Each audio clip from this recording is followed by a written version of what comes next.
Eh oui, on est bien dans le tribunal de la télé fidèle au poste, hein. Immédiatement, on va donner la parole à notre ami Whitley. Whitley, de quoi souhaitez-vous nous parler? Alors pour ma part, je vais vous parler de Amélie Noten qui aurait eu des propos transphobes, en fait, Serra, lors des Vacances des Anges, la saison 2.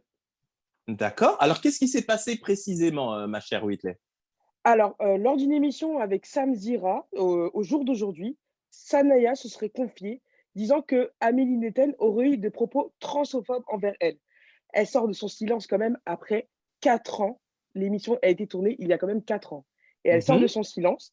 Amélie, par la suite, a répondu qu'elle était extrêmement choquée, qu'elle ne s'y attendait pas, parce qu'elle l'a confié aussi, qu'elle avait rencontré Sanaya pendant une semaine lors de l'émission, car elle s'était fait exclure de l'émission parce qu'elle avait eu une altercation avec Kim Glow lors de cette émission. Elle a ensuite confié elle ne mettrait plus les pieds dans la télé-réalité et que par la suite, elle recevait énormément de messages, mais aussi des messages de menaces envers son fils Hugo, qui est âgé de 9 ans. Alors, est-ce la vérité ou non? Tout le monde se demande, car les révélations de Sanaya ressortent peu après le hashtag boycott les anges. D'accord. Mais tout d'abord, je vous applaudis, ma chère Whitley, hein, pour vous envoyer des vibes et des ondes positives. Alors, c'est vrai qu'on a vu passer cette vidéo qui a un petit peu surpris certaines personnes. Je vous propose qu'on en regarde tout de suite un petit extrait. C'était donc dans l'émission d'aujourd'hui, pardon, avec Sam Zira. C'est parti. C'était en off tout ça. Et moi, j'avais vu la scène et Kim et tout. Je suis partie la voir en haut dans la salle de bain. Elle était en pleurs et tout et tout. Et l'autre en bas, Amélie, elle était vénère et tout, tu vois. Et à un moment, il y a tous les candidats. Kim, elle est en haut. Et ils disent, de toute façon, si la production elle arrive, on n'a rien vu, hein. Écoutez, et là, ils sont tous à dire quoi? Bah non, on n'a rien vu, on n'a rien vu. Bah, il y a quoi? Il s'est passé quoi? Et moi, je les regarde, je dis quoi? Je dis non, non, non, non, moi j'ai vu, hein. Non, non, moi j'ai vu, hein. Moi je vais le dire. Et là, je m'embrouille avec Amélie. Je sais pas si je peux le dire parce que c'est parti loin. Et elle m'a dit, mais toi, pourquoi tu suces Kim? De toute façon, t'es amoureuse d'elle, tu fais que la sucer. Je dis, mais chérie, si je vais sucer quelqu'un, c'est toi, chérie, que je devais sucer. Après, elle me dit, mais qu'est-ce qu'elle veut? Elle veut elle veut que je coupe la bip? C'est une Laisse blague. tomber. Non, non, À non, toi. ouais. Truc de ouf ou pas? Alors là, le moins qu'on puisse dire, c'est que elle met vraiment en cause très clairement Amélie Netten. Moi, je ne sais pas ce que vous en pensez, mais Amélie, pendant des années, ça a été la star de ce programme, Les Anges, hein. Au tout début, on l'a vraiment mise en avant, enfin, la production l'a vraiment soutenue. Mais vous voyez, j'ai l'impression qu'aujourd'hui, notamment avec ce hashtag boycott des Anges, tous ceux qui ont été très méchants et qui ont exercé, je dirais, de la pression morale sur les autres candidats, ça se retourne contre eux. Et Amélie, aujourd'hui, elle a beau jeu de dire c'est pas vrai, c'est pas vrai. Bon, moi, je peux pas vérifier si c'était vrai ou pas parce que j'étais pas là. Mais voyez-vous, moi, j'ai plutôt tendance à croire un petit peu Sanaya. Mais bon, j'étais pas là, donc je veux pas l'affirmer, mais j'ai tendance à croire que Amélie Netten était capable de lui avoir parlé aussi mal tel qu'elle le décrit. Je voudrais demander à Audrey ce que vous en pensez, Audrey, de cette situation. Et vous, comment est-ce que vous réagissez au travers ces accusations? Moi, je trouve ça outrageant qu'elle ait critiqué la communauté trans. J'adore Mhm, cette communauté et je pense qu'il ne faut pas véhiculer cette image de haine et accepter la différence et s'aimer tous. Et je pense que mhm. si Amélie a été connue, c'est parce qu'elle a été tout le temps très, très grande gueule et comme, si je peux me permettre. Et si ça se retourne contre elle, bah, c'est normal, je pense. Ok, ben écoutez, c'est dit. Maya, je voudrais savoir aussi, vous, ce que vous en pensez. Est-ce que pour vous, dans la télé-réalité, au final, faut toujours être grande gueule, etc., pour devenir quelque part un personnage et une star de ce genre de programme?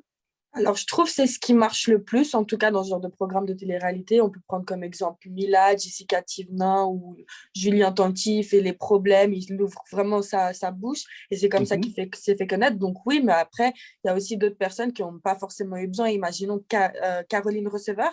Je ne crois mhm, pas qu'elle s'est fait connaître au début pour des embrouilles ou des choses comme ça. Donc ça mhm. dépend de chacune personne. Mais c'est vrai que la majorité, je pense que c'est ceux qui ont leur gueule. Constance, même question, hein. Est-ce que vous-même, vous pensez très honnêtement que dans la télé-réalité, il faut forcément avoir une grande gueule, une grande bouche, créer une espèce de pression psychologique sur les autres candidats pour soi-même briller et apparaître à son meilleur jour? Alors écoutez, je suis honnêtement très mitigée parce qu'on a le droit d'avoir un caractère fort, il n'y a aucun problème avec ça, mais qu'il y ait au Mhm, moins un minimum de respect.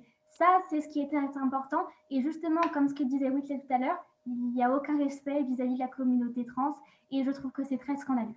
Mais écoutez, c'est dit, au moins on l'a entendu, le message est passé. Je vais également demander à Assimata. Assimata, vous-même, quand vous regardez en règle générale les émissions de télé-réalité, très honnêtement, Assimata, quels sont les personnages qui pour vous sont des personnages forts? Est-ce que c'est ceux qui forcément exercent une forme de pression morale sur les autres pour exister? Non, non, pas du tout. Moi, je pense qu'en fait, justement, on a une image très péjorative de ces personnes-là, justement. Genre, écraser une personne, moi, je trouve que c'est pitoyable à l'écran. Donc, les personnes qui veulent avoir du caractère, ça peut se faire par les dires, mais il faut faire attention à ce qu'on dit. On ne peut pas se permettre, parce qu'on est à la télé, de dire ce qu'on veut. Il faut essayer, enfin, c'est la même chose quand on est en face d'une personne, essayer de minimiser les choses et réfléchir avant d'ouvrir sa bouche. Et je pense que ces personnes-là ont oublié justement de tourner leur langue 10 fois dans leur tête et voilà, et délibérer des paroles qui ne sont pas normalement censées être dites devant tout le monde, en sachant qu'il y a des gens qui leur suivent, surtout des adolescents. Mais écoutez, c'est dit. Juste tourner sa langue 7 fois dans sa bouche, 10 fois dans sa tête. Mais à part ça, tout le reste était parfait. On va demander à notre amie Rachida de nous faire une espèce de conclusion. Rachida, sans déconner, la télé-réalité, on voit que c'est un genre qui est apprécié par beaucoup de jeunes et beaucoup d'adolescents. On a vu ce hashtag boycott les anges parce qu'on s'est rendu compte, effectivement, que beaucoup d'anciens candidats qui avaient participé à cette émission estimaient que beaucoup de candidats historiques, comme Raphaël ou Sarah Frézou, exerçaient une forme de pression psychologique sur les autres systématiquement dans toutes les émissions. Et au final, la production laissait couler parce que ça leur faisait des clashs et ça leur faisait, je dirais, des séquences à montrer aux téléspectateurs. Est-ce que vous-même, Rachida, vous ne pensez pas que finalement, la production, elle a quand même un rôle, la production de cette émission, dans le fait que beaucoup de candidats qui sont passés par là, je pense notamment à Mademoiselle Preston, j'ai plus son prénom, aidez-moi les amis. Aurélie Preston. Aurélie, voilà. À une certaine Aurélie Preston qui allait jusqu'à se faire une alopécie, c'est-à-dire qu'elle perdait ses cheveux, tellement la pression exercée par d'autres candidats dans cette émission, eh bien, l'a stressée, lui a créé un stress, je vais dire, post-traumatique après le tournage de cette émission. Donc, Rachida, ma question, elle est très simple. Est-ce que pour vous, les producteurs de ce type d'émission, ils ont également une responsabilité dans ce harcèlement que subissent certains candidats sans que la production dise quoi que ce soit? J'ai juste un mot à dire. Rendez-vous devant les tribunaux, ces producteurs-là, et on en reparlera parce qu'effectivement, vous serez condamnés.